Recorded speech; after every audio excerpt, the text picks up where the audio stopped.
मंच पर उपस्थित भारत सरकार के उद्योग और वाणिज्य मंत्री श्रीमान पीयूष गोयल जी, सहकारिता मंत्रालय में मेरे साथी मोदी जी की मंत्रिपरिषद के सदस्य श्री वीएल वर्मा जी, भारतीय राष्ट्रीय सहकारी संघ के अध्यक्ष श्री दिलीप संघाणी जी, सचिव सहकारिता Shri Gyanesh Kumar ji, chief executive officer jam के श्री प्रशांत कुमार जी, अपर सचिव सहकारिता मंत्रालय श्री विजय कुमार जी, आज यहां पर उपस्थित सारी बड़ी बड़ी सहकारी समितियों के चेयरमैन, मैनेजिंग डायरेक्टर और ऑनलाइन कई सारी सहकारी समितियों के जुड़े हुए सभी सहकारिता क्षेत्र के मेरे प्यारे भाइयों और बहनों, आज का दिन भारत के इतिहास में बहुत महत्वपूर्ण दिन है, क्योंकि 9 अगस्त के दिन ही गांधी जी ने एक नारा दिया था जो अंत में भारत की आजादी का कारण बना। 9 अगस्त के दिन ही गांधी जी ने कहा था, अंग्रेज भारत छोड़ो। क्विट इंडिया मूवमेंट की शुरुआत 9 अगस्त से हुई थी, जिसने अंग्रेजी सल्तनत की नींवें हिलाकर रख दी थी। और अंततोगत्वा 15 अगस्त 1947 के दिन भारत को आजादी मिली। तो 75 साल हो गए वो दिन को, मगर आज भी मेरे जैसे कई लोग जो इतिहास को जानते हैं, उनको मालूम है कि 9 अगस्त का दिन ये भारत के इतिहास में कितने मायने रखता है। गांधी जी ने जो आह्वान किया था, वो आह्वान का परिणाम ये था कि इस वक्त 30 करोड़ भारतीय एक साथ देश की स्वतंत्रता के लिए एक मंच पर आए, एक विचार के साथ आए, एक आंदोलन में जुड़े, और ऐसा द्रुत गति से आंदोलन फैला कि अंत में अंग्रेजों को जाना पड़ा। और आज आजादी के अमृत महोत्सव के वर्ष के 9 अगस्त के दिन एक महत्वपूर्ण काम हो रहा है कि देश भर की सभी सहकारी समितियों के लिए जैम के दरवाजे खुले हो रहे हैं। पीयूष भाई, आपने जैम से खरीदी के लिए तो सहकारी समितियों के दरवाजे खोले ही है, मगर आप एक बात कहना भूल गए कि सबसे कम रजिस्ट्रेशन सप्लायर नाते अगर किसी का है जैम पर, तो कोऑपरेटिव सोसाइटीज का है। मैं कहना चाहता हूं 9 अगस्त का दिन बहुत अच्छा है, सप्लाई साइड पर भी कोऑपरेटिव सोसाइटी अपना रजिस्ट्रेशन जैम पर करे। हमें भी बाजार बढ़ाना है और सरकार की कई सारी इकाइयां जैम के माध्यम से ही अब खरीदी करती हैं, चाहे राज्य सरकार हो, चाहे केंद्र सरकार हो, चाहे अंडरटेकिंग्स हो, ये सभी इकाइयां जैम के माध्यम से खरीद करती हैं। मैं कोऑपरेटिव सोसाइटीज को आज के दिन ये भी अपील करना चाहता हूं कि अपने आप को जैम पर रजिस्टर करने के लिए तैयार करें। प्रक्रिया है, होनी भी चाहिए और जरूरी भी है, क्योंकि क्वालिटी का भी चिंता करना है, क्षमता का भी चिंता करना है। और दिलीप भाई यहां बैठे हैं, मैं राष्ट्रीय सहकारी संघ को भी अपील करता हूं कि आपका ये काम ही है कि कोऑपरेटिव का मार्केटिंग बढ़े, और कोऑपरेटिव का मार्केटिंग बढ़ाना है तो जैम से अच्छा कोई रास्ता नहीं हो, और जैम को हम अपनाएं।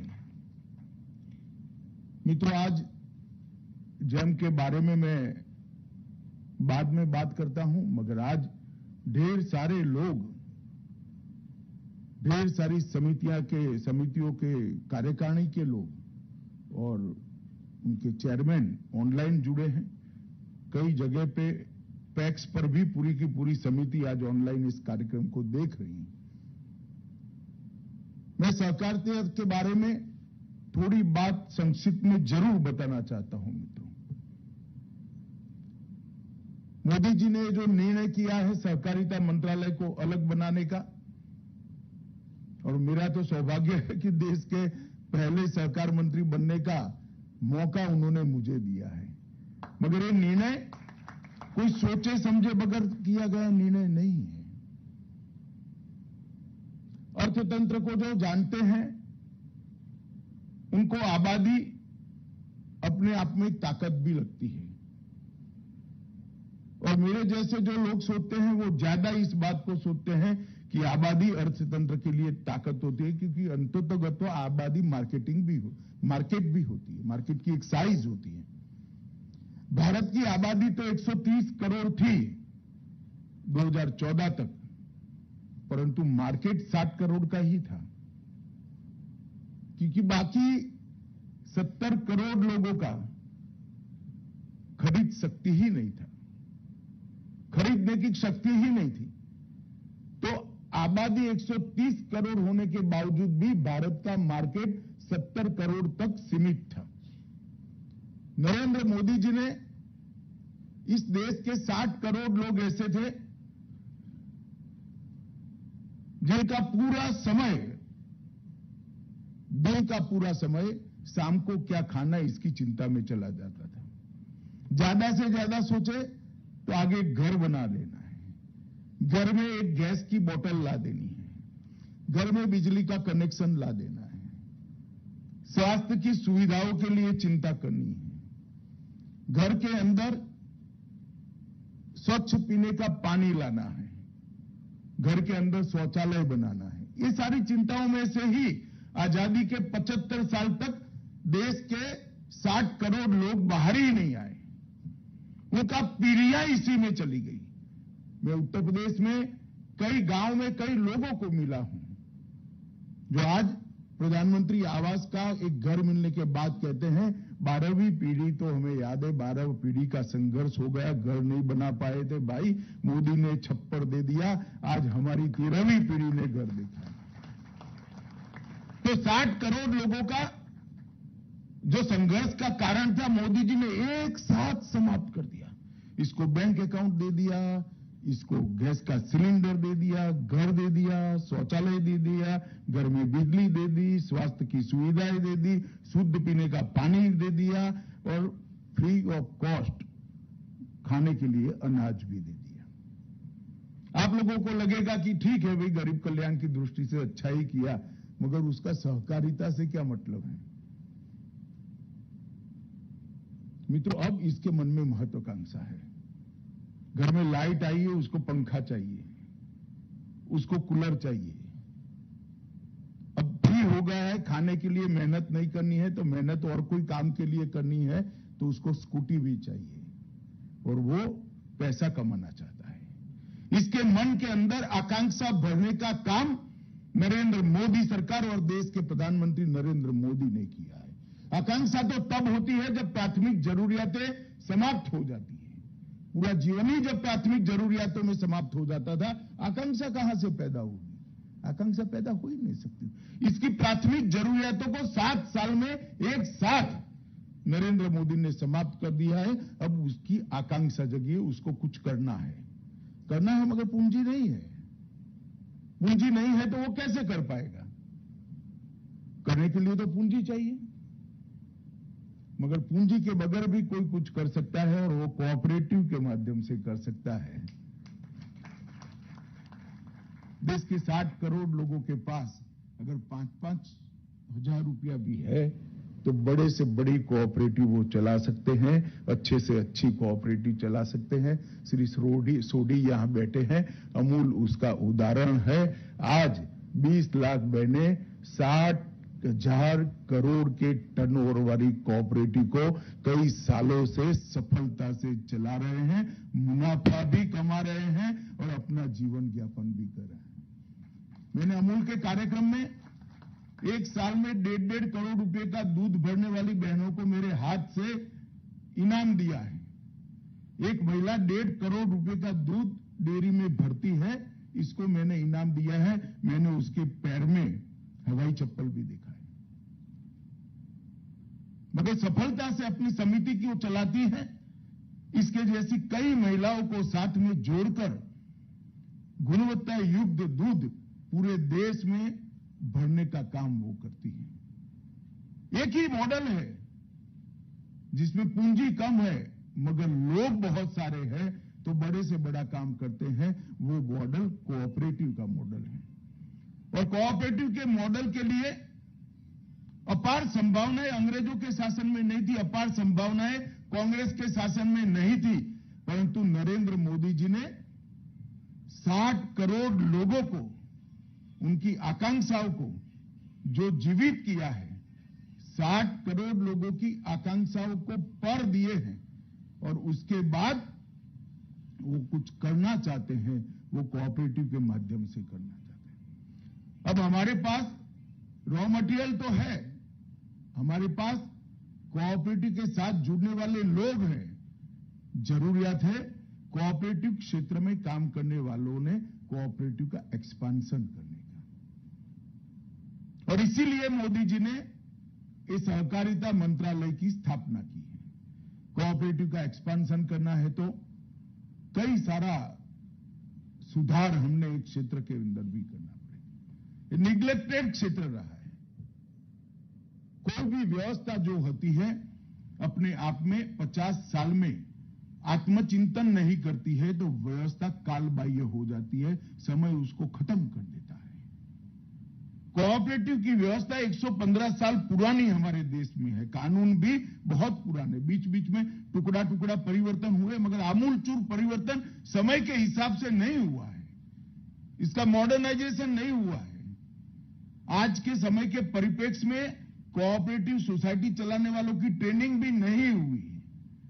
ढेर सारी चीजों में बदलाव लाना पड़ेगा और गति से के साथ बदलाव लाना पड़ेगा। और यहां पर जो कोऑपरेटिव के सारे लोग जुड़े हैं, मैं उनको विनम्रता से एक बात करना चाहता हूं, मेरी बात को अन्यथा न ले, हमें बदलना पड़ेगा वरना लोग हमें बदल देंगे। अगर हम नहीं बदलेंगे तो सोसाइटी हमें बदल देगी, नया आदमी चुनकर लाएगी। समय अब आगे निकल गया है, इसलिए बदलने की शुरुआत हम अभी से कर दें। और सहकारिता मंत्रालय ने मोदी जी के नेतृत्व में एक्सपांशन के लिए ढेर सारे उपाय एक साथ, ये एक साल के अंदर 25 से 30 इनिशिएटिव पर साइमल्टेनियसली कोऑपरेटिव मिनिस्ट्री समांतर रूप से काम कर रही है। हम सहकारी नीति को भी बना रहे हैं जो पैक्स से लेकर एपेक्स तक, और लगभग 80 क्षेत्रों में अभी सहकारी क्षेत्र 32 क्षेत्रों तक सीमित है। हम 80 क्षेत्रों का इसके अंदर प्लानिंग कर रहे हैं। तो पैक्स के लेकर एपेक्स तक एक होलिस्टिक अप्रोच के साथ सहकारी नीति बनाने की हमने शुरुआत करी है। एक्सपांशन करना है मगर डेटाबेस ही नहीं है। इस देश के इतने बड़े सागर किनारे पर कितने गांवों में मछली पालन का काम करने वाले भाइयों की कोऑपरेटिव नहीं है, किसी का डेटा ही नहीं, कैसे एक्सपांशन करोगे? 65,000 पैक्स से मगर कितना ड्राई एरिया है, आज नक्शे पर कंप्यूटर में देखना चाहते हैं तो है ही नहीं, कैसे एक्सपांशन करोगे? हम एक डेटाबेस बना रहे हैं, हर प्रकार के कोऑपरेटिव्स तहसील तक क्लिक करते करते नीचे जाएंगे तो गांव तक कितने हैं, खादी के कितने हैं, पानी के वितरण के कितने हैं, मछली पालन के कितने हैं, डेयरीज कितनी है, पैक्स कितने हैं, मार्केटिंग के सोसाइटियां कितनी, ये सारे प्रकार के पैक्स, सारे प्रकार की कोऑपरेटिव सोसाइटी एक डेटाबेस में आएगी। यूनिवर्सिटी की स्थापना का भी काम आगे बढ़ा है। एक बहुत पुराना खाका दिलीप भाई की अध्यक्षता में ट्रेनिंग का चल रहा है, अपार पैसा पड़ा है सालों से, शायद इसके सूद से ही 2 यूनिवर्सिटी चल जाए, इतना पैसा पड़ा है मगर इसका उपयोग नहीं होता है। दिलीप भाई आप चिंता मत करो, यूनिवर्सिटी सरकार चलाएगी, हम आपको चलाने के लिए देंगे, आप चिंता मत करिए। मित्रों, यूनिवर्सिटी भी बनानी है जो नए प्रोफेशनल तैयार करेंगे। अगर कोऑपरेटिव बैंक को स्पर्धा के अंदर टिकना है तो अभी जिस प्रकार से हम मानव संसाधन को हायर कर रहे हैं वो नहीं चलेगा, प्रोफेशनल लाने पड़ेंगे, प्रोफेशनल तरीके से भर्ती करनी पड़ेगी। तो हम इसके लिए भी एक यूनिवर्सिटी बना रहे हैं जो अभी सहकारिता के क्षेत्र के अंदर काम करे, वो सभी का एक कैप्सूल बनाकर ट्रेनिंग करेंगे। नए आएंगे वो कोर्स से निकले हुए लोग ही आएंगे और सभी ब्रांचेस का डिप्लोमा और डिग्री दोनों कोर्स वो यूनिवर्सिटी के अंदर उपलब्ध होगा। एक एक्सपोर्ट हाउस भी हम रजिस्टर कर रहे हैं, लगभग सितंबर तक हो जाएगा, जो देश भर के कोऑपरेटिव्स को एक्सपोर्ट करने के लिए अपना प्लेटफॉर्म देगा।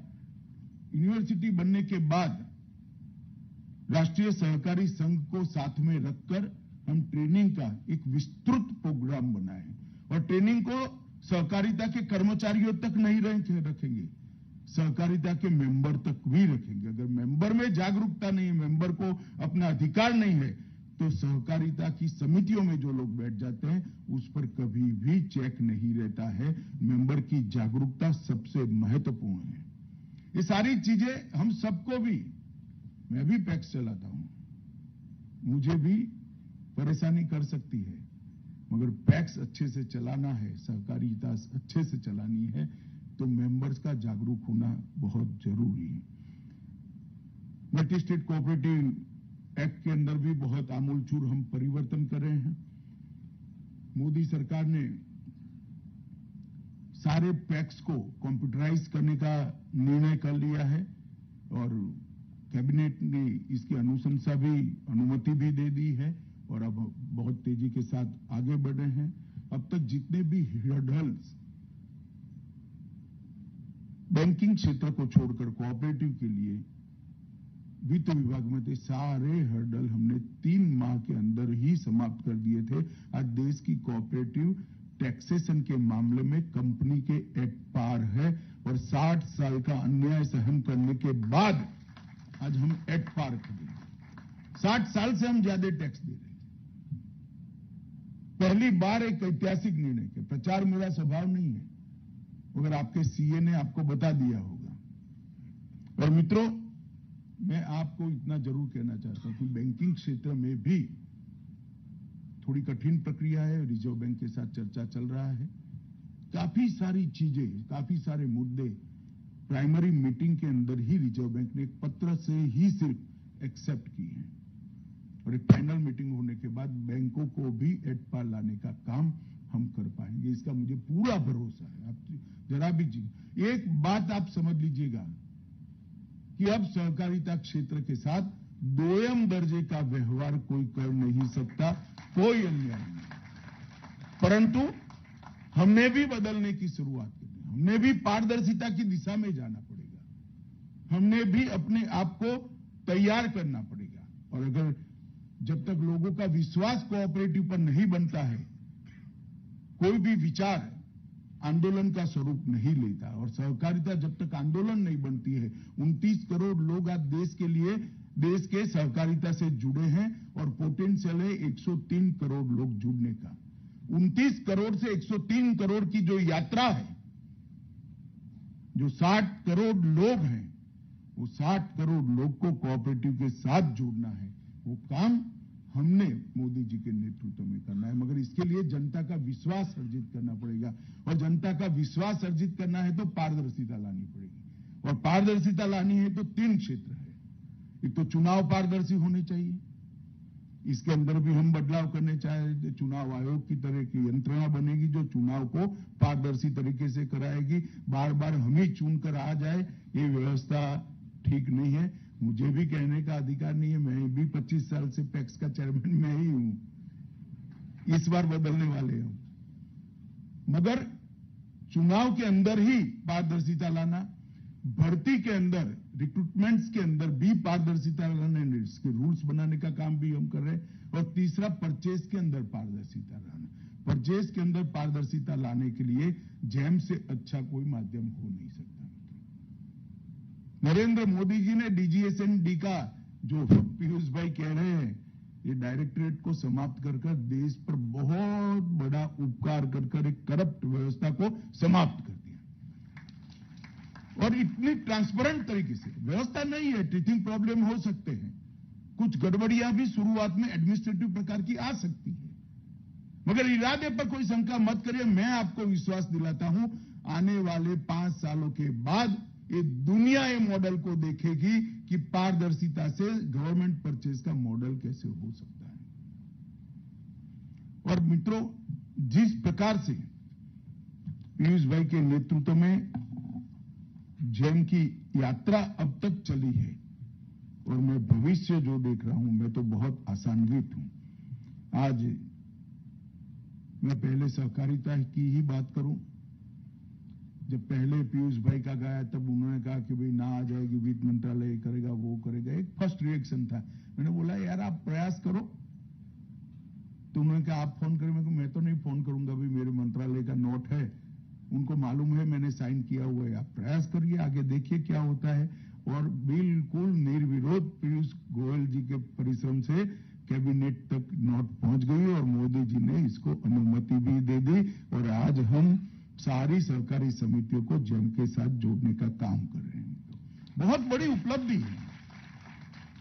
मुझे भी लगता था कुछ हर्डल आएंगे, कहीं मीटिंग करनी पड़ेगी, कुछ मशक्कत करनी पड़ेगी। निर्णय के बाद इंप्लीमेंटेशन कैसा करना, वो मीटिंग करनी पड़ी पीयूष भाई के साथ कि भाई शुरुआत में 100 करोड़ का टर्नओवर है, ऐसी सहकारी समितियों को लेते हैं, इनका जो एक्सपीरियंस होगा, जो प्रॉब्लम होंगे उसको स्टडी करेंगे, स्टडी कर फिर उसको 50 करोड़ तक ले जाएंगे, फिर पैक्स तक इसको परकोलेट करेंगे।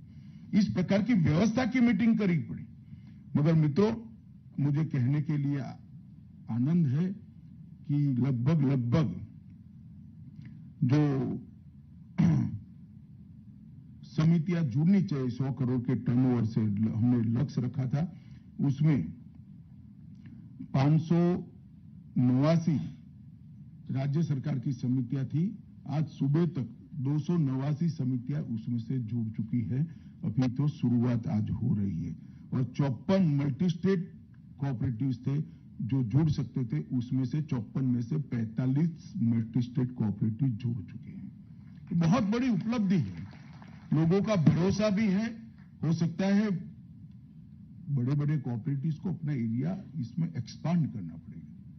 ढेर सारी चीजें हम खरीदते हैं। अगर हमारी पारदर्शिता पर किसानों का भरोसा बढ़ेगा, हमारी पारदर्शिता पर दूध उत्पादकों का भरोसा बढ़ेगा, तो आप पर भी, जो समिति में बैठे हैं उन पर भी बढ़ेगा। और जेम का जो विस्तार हुआ है वो तो अकल्पनीय है। मैं तो आंकड़ों का विद्यार्थी हूं मित्रों। लगभग 61,000 से ज्यादा 62,000 के करीब जेम पर सरकारी खरीदार उपलब्ध है और 48,75,000 मतलब करीब 49 लाख विक्रेता जेम पर पंजीकृत है। मेरा सबसे आग्रह है कि कोऑपरेटिव सोसाइटीज अपने उत्पादों को लेकर जेम के साथ जुड़े। अपने उत्पादकों को बाजार में डालने के लिए बहुत बड़ा मार्केट है। प्राइवेट लोग भी जेम से रेट देख लेते हैं, पूछ लेते हैं जेम पर क्या रेट है, कौन सी कंपनी का है, और वो डायरेक्ट भी वहां कांटेक्ट करते हैं। कई सारा एक्सपेंशन बिजनेस का जेम के माध्यम से हुआ है। लगभग 10,000 उत्पाद, 10,000 से ज्यादा उत्पाद और 288 से ज्यादा सर्विसेज आज सूचीबद्ध हो चुकी है और अब तक 2,78,000 करोड़ का व्यापार भी पूरा हो चुका है। मित्रों, बहुत बड़ी उपलब्धि जेम की है। आज हम इतनी बड़ी दुनिया का एक हिस्सा बनने जा रहे हैं। मैं कार्यक्रम तो मेरा स्वभाव ही नहीं, करने जैसा भी नहीं था, अब हो गया। ये दिलीप भाई मेहनत कर रहे हैं, सब जुड़ ही रहे हैं, परचेज चालू भी हो जाएगी। मगर मैंने कार्यक्रम के लिए, जब मुझे सहकारिता सचिव ने कहा मैं को पीयूष भाई को जरूर बुलाओ, और इसलिए करना चाहिए क्योंकि ये बात सबके जहन में जानी चाहिए कि हम कितनी बड़ी व्यवस्था से जुड़ रहे हैं। और सिर्फ खरीदी के लिए न जुड़े, मैं अभी भी आग्रह करना चाहता हूं, बिक्री के लिए भी हम जुड़े। शायद आपको मालूम नहीं है कि सारा गेहूं, सारी दलहन, सारे मसाले सेना और हमारी सीएपीएफ जेम से खरीदते हैं। जहां कोऑपरेटिव है ही नहीं। क्यों नहीं है भाई? आईटीसी अकेली क्यों है? आप क्यों नहीं हो? आपने आना चाहिए, आपसे ही तो आईटीसी ले जाती है। क्यों डायरेक्ट नहीं जाते हो? रेट मिलता है अच्छा, पेमेंट सिक्योर है, सरकार पेमेंट रिजर्व कराने के बाद ही ऑर्डर दे रही है। ढेर सारे चीजें, ये जो फर्टिलाइजर के ठेले उपलब्ध है जेम पर। मुझे भरोसा है कि आप जो परचेस करते हो इससे 15% से कम सस्ते नहीं होंगे। आपकी व्यवस्था में थोड़ा विरोध जरूर आएगा, क्योंकि वहां पर थोड़ा बहुत मोटा सेटिंग बेटिंग होता है, मगर रूथलेसली वो सेटिंग को समाप्त कर देना चाहिए और पारदर्शी व्यवस्था बनानी चाहिए। हमें आगे बढ़ना पड़ेगा और इतना मानकर चलिएगा कि मैंने निर्णय किया है कि हम आगे बढ़ेंगे तो बढ़ना ही है और बढ़ना ही पड़ेगा। आने वाले दिनों में ऑडिट के वर्ग के साथ भी ये सारी चीजें जुड़ने वाली हैं, मगर वॉलंटरीली जितना हो जाता है वो अच्छा है।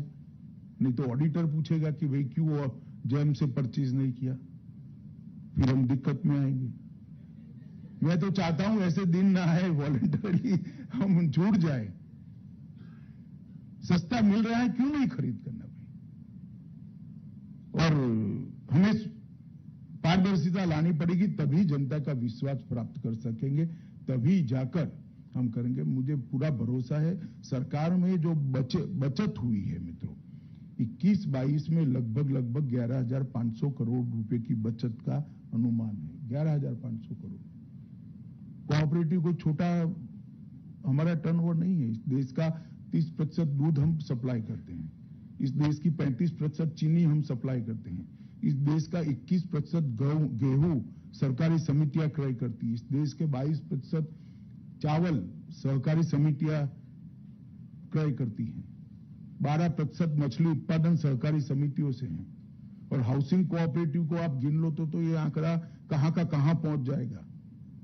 हाउसिंग कोऑपरेटिव को तो कोई कोऑपरेटिव ही नहीं मानता। क्यों नहीं मानता मैं अभी भी समझ ही नहीं पाया हूं। मगर हाउसिंग कोऑपरेटिव ये सिर्फ टैक्सेशन के लिए नहीं है। मैं कोऑपरेटिव सोसाइटी में ही रहता हूं। ये सिर्फ टैक्सेशन के लिए नहीं, एक भावना है। अब तो खैर दिल्ली जैसे बड़े शहरों में चित्र बदल गया है, मगर पहले छोटे छोटे वर्ग के 25 लोग इकट्ठा होकर एक कोऑपरेटिव सोसाइटी बनाकर जमीन खरीदकर अपने अपने घर कंस्ट्रक्ट करते थे, कॉन्ट्रैक्ट देते थे। अभी भी गांवों में वो वृत्ति और प्रवृत्ति हमने आगे बढ़ानी है। मित्रों, आज बहुत बड़ा दिन है, एक पवित्र दिन है हमारे देश के इतिहास के लिए। आज ही भारत छोड़ो आंदोलन हुआ था, आज ही जेम 6 साल पहले शुरू हुआ था और आज ही के दिन जेम कोऑपरेटिव में शुरू हो रहा है। सभी सहकारिता के साथ जुड़े हुए लोगों को और जेम की टीम को और विशेषकर पीयूष गोयल जी को, क्योंकि उनका बहुत बड़ा योगदान है। मैं सच अर्थ में कहता हूं, एक भी कहीं पर भी फॉलो अप नहीं करना पड़ा। हमारा पत्र जाते ही, हमारा प्रस्ताव जाते ही उन्होंने स्वतः ही इसकी गंभीरता समझकर ये परमिशन दिलाने में हमें बहुत बड़ी मदद करी है। तो अंत में पीयूष गोयल जी, उनकी टीम और सहकारी क्षेत्र की पूरी 8 लाख समितियों को बहुत बहुत बधाई देकर मेरी वाणी को विराम देता हूं। वंदे मातरम। भारत माता की जय।